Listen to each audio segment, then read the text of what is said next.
Hi there.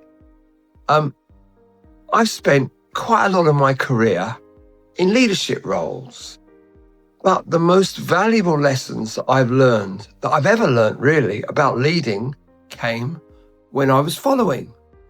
But here's what really puzzles me. Why does everyone want to be a leader? I mean, seriously, walk into any bookshop and it's wall-to-wall leadership books. Scroll through LinkedIn and everyone's sharing leadership insights. Oh yeah, including me. I'm sorry, I'm going to try and stop that. But here's the maths that nobody seems to want to talk about. Leaders need followers. By definition, most people have to be followers. So why isn't doing a really good job as a follower enough?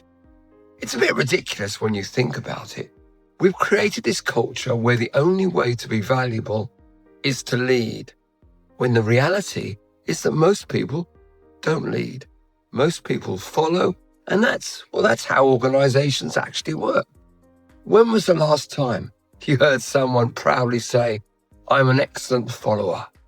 Probably never. In fact, you're more likely to hear someone say they enjoy airplane food or "we don't have enough meetings, do we?" But these are the people who actually get things done. And I'm not being condescending. While everyone else is debating strategy in endless meetings, they're busy, quietly figuring out how to make things work. They're called followers. And frankly, they're the most undervalued people in business. So here's what I realized after years of supposedly leading. I actually spent most of my time following the expertise of people who knew more than I did, following the insights of team members who were closer to the actual work, following the guidance of those who had figured out what I was still struggling with. Thinking about it, every breakthrough I had, every major lesson I learned, every time I guess I got better at something, it happened when I was listening, not talking. When someone was giving me a tip, sharing an idea, suggesting maybe a different approach. The mentor who showed me how to handle difficult conversations. The colleague who taught me a better way to structure a presentation. The team member who suggested a completely different approach to a problem. Great followers don't just execute. They often end up leading the leader. They're the ones who actually say, if we actually try and approach it this way, and suddenly you realize they've been thinking 2 or 3 steps ahead of you the whole time. I've been in countless situations where the persons with a title are actually following the wisdom, experience, and insight of the person without it. And I guess that's exactly how it should be. So here's what I've discovered about myself in those situations, and what I suspect most leaders discover if they're honest and they think about it. When I thought I was leading, I was actually following the expertise around me. The best decisions I made came from following someone else's better idea, better process, or better understanding of the situation. I was in follower mode, absorbing their wisdom. My best moments as a leader were actually moments of really good following the right advice at the right time from people who understood things better than I did. All those tips on how to be better, all those suggestions about what I might try, they only worked because I was able to listen and follow through. Yes, follow. And here's something interesting. They say leaders learn most from failure, and there's a lot of truth in that.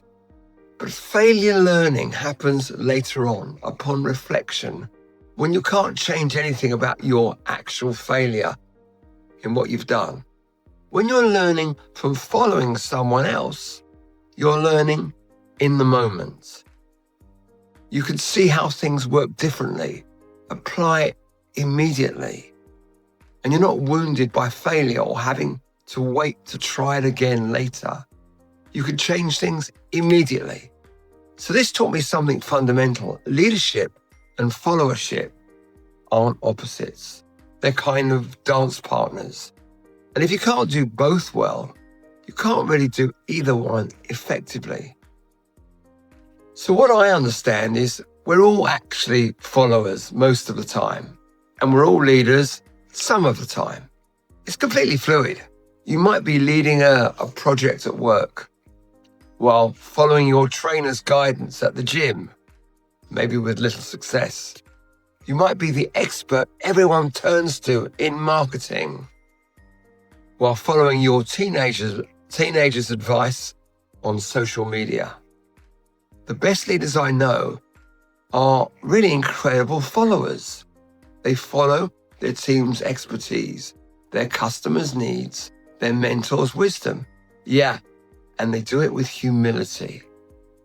They're comfortable not being the smartest person in the room every time because they've learned to follow the person who is each time. And the people we call followers at work, they might be leading their community group, maybe their kids' cricket team, I don't know, or teaching others their expertise outside the office, mentoring. We're all both, all the time, depending on the situation. Think about it. In any given day, how many things are you following someone else's lead? Following your doctor's advice, following a colleague's recommendation, following best practice someone else told you to do. We're all followers, and the sooner we get comfortable with that, well, the better we get at everything. So, get really good at both, because you'll need both every single day. Some of the most fulfilled people I know figured this out. They lead when they have to and when they have the expertise or the responsibility, and they follow when someone else has got it. When someone else has a better idea or the deeper knowledge, and they're comfortable with both, and they don't take credit for what they've not come up with. In a culture obsessed with climbing the ladder, there's something almost quietly revolutionary about people who say, I'm going to be excellent at whatever role the situation requires, following or leading. Always it means being present and engaged and adding value. So just add value whether you lead or you follow.